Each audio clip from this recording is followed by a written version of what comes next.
Turns out there's so much material to cover that this series will need more than 2 parts. In this episode, we'll discuss the views of 2 geologists. An attempt to objectively estimate the age of the Sphinx will be presented in the last part. In the 1990s, John Anthony West and geologist Robert Schoch proposed that the Sphinx enclosure had been eroded during the era of heavy rainfall in Egypt in 5000 BC at the latest.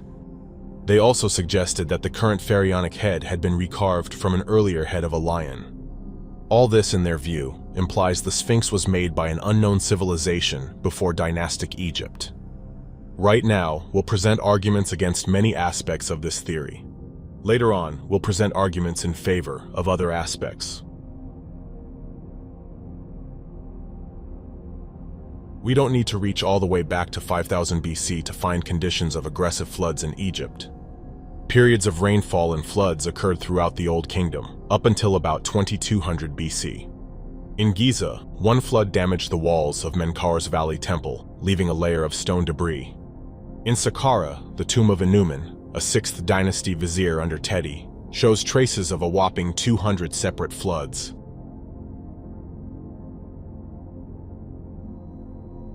Let's take a look at the shoulders of ancient Egyptian sphinxes. On virtually all sphinxes, their shoulders protrude upward, above the back, and touch the headdress, if one exists. But on the Great Sphinx, the spots where such protruding shoulders should be are flush with the back. This is particularly visible on old photos taken before any modern repairs. This suggests that the Great Sphinx never had protruding shoulders touching the headdress, like in other sphinxes. This implies that there wasn't enough material available for such shoulders. Otherwise, the builders would have created them, as in other sphinxes. And if there never was available material outside the neck, it argues against recarving of the head from an earlier, larger volume. As an argument for recarving, the head is described as too small for the body. In part 1, we framed the proportion issue more accurately. The point we'll make right now is that the Great Sphinx has odd proportions, even if we completely disregard the head. Here's about a dozen 3D models of ancient Egyptian sphinxes. For each of them, let's use the chest width as a unit.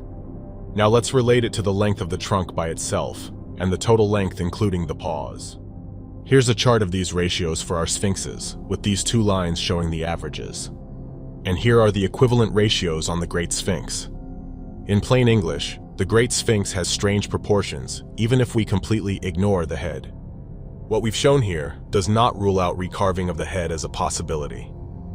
But if the Great Sphinx has odd proportions, unrelated to the head, it means that all odd proportions may have some other common cause, not involving the recarving of the head. We think this common cause is simply gigantomania, lengthening the body past its proportional size to cheaply create the perception of a larger monument. In ancient Egypt, pilgrims or foreigners could verify the impressive length without realizing that the other dimensions don't quite match. The odd proportions were not easily noticed from the ground back then. Also, the huge size itself forced the shape to be different from smaller sphinxes. On smaller Egyptian sphinxes, in a cross-section, the back has a natural curve at the top. On the Great Sphinx, the top is flat like an ironing board. Most likely, the top platform was left flat on purpose, for logistical reasons, deliberately foregoing the curvy shape of a lion's trunk. A giant sphinx carved in rock is not simply a scaled-up version of a smaller sculpted sphinx. At this scale, you're not really dealing with a sculpture anymore. What you're doing is more akin to erecting a large building with hundreds of workers, scaffolding, etc. The top platform was likely left flat for logistical reasons, to ease construction and future maintenance. Plus, it would have no visual payoff, since people back then wouldn't see the top of the trunk. By the way, the top platform comes handy in maintenance to this day. When discussing his theory, Robert Schoch often shows a slide of the tomb of Debehen. It's a 4th dynasty tomb on the western edge of the central field. Schoch asks why this tomb is not as heavily eroded as the Sphinx enclosure. These are tombs just a few hundred meters away from the Sphinx, carved out of exactly the same limestone as the Sphinx. It's just not possible that these weathered this way, the Sphinx weathered the other way. Geologists from the University of Cairo come out to disprove me and say these were different rocks, they would weather differently, etc.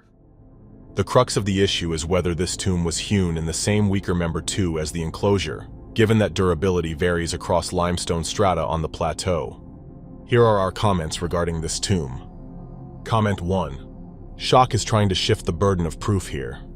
If Schoch makes an argument which relies on whether Debehen's tomb was hewn out of the same stratum as the enclosure, it's up to him to prove this to the audience before presenting this argument.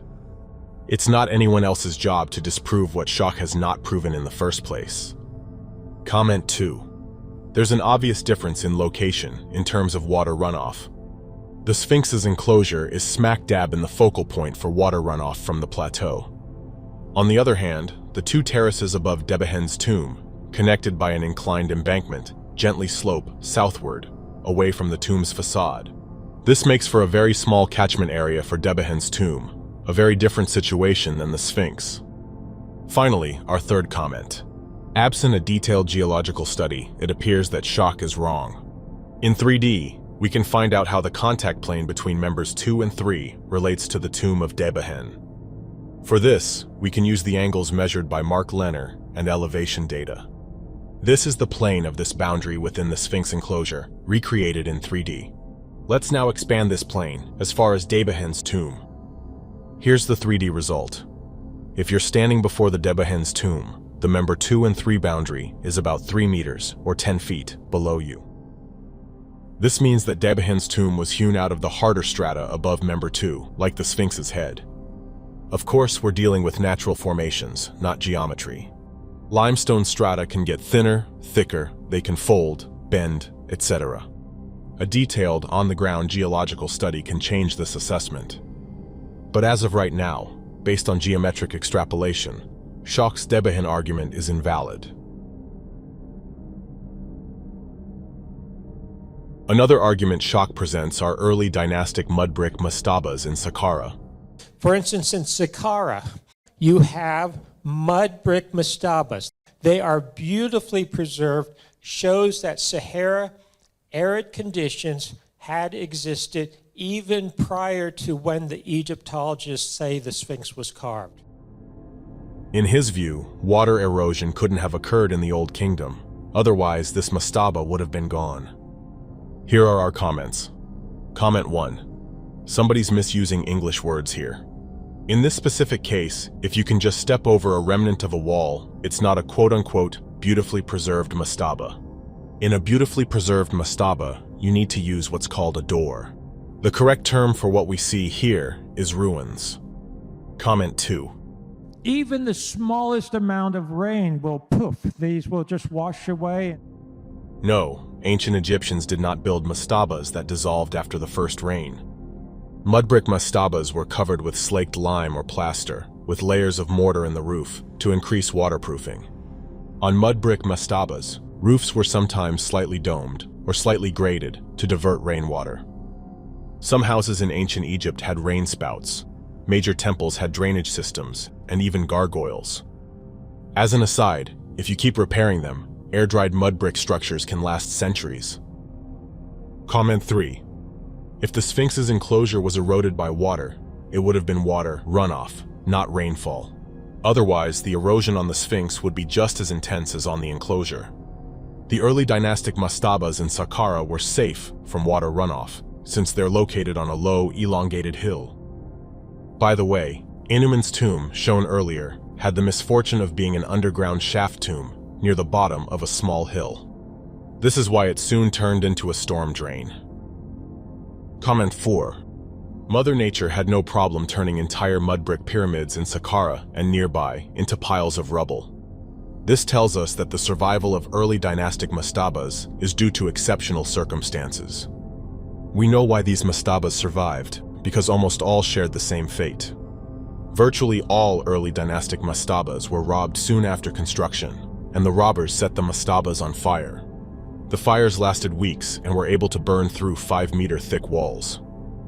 These burning mastabas essentially turned into kilns, and the air-dried bricks became more resistant fired bricks. The ceilings, held by wooden beams, collapsed and fell in, creating a kind of a fill which held everything together. The hole was soon completely covered by sand. In some cases, new tombs were later built on top of the buried mastabas. Modern photos like this create the impression that what we see has always been on the surface. In reality, these mastabas were completely cocooned underground, under a sea of dunes, protected from elements. Walter Emery and James Quibell were the first people to lay eyes on them in 5,000 years. Dr. Emery has been digging in this rubble for over 30 years. He has uncovered nearly 5,000 artifacts, statues, pottery, mummies.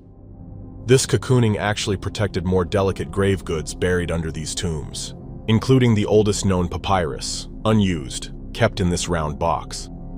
And this is why early dynastic mastabas survived in Saqqara. The geologist Lal Gauri proposed haloclasty, or salt damage, as the main weathering force on the Sphinx. As water seeps into the rock, salt crystals form, damage the surface, and make the rock flake off over time. Haloclasty is a contributing factor. Analysis of Member 2 limestone shows correlation between salt content and damage. But haloclasty does not explain why the enclosure walls are damaged more heavily, and in a pattern different from the body. Besides small areas on the back and one side, the Sphinx's body does not show the rounded form seen on the enclosure. The enclosure also shows a clear east-to-west damage gradient. There's next to no damage at the eastern end, then the damage steadily increases in severity towards the west.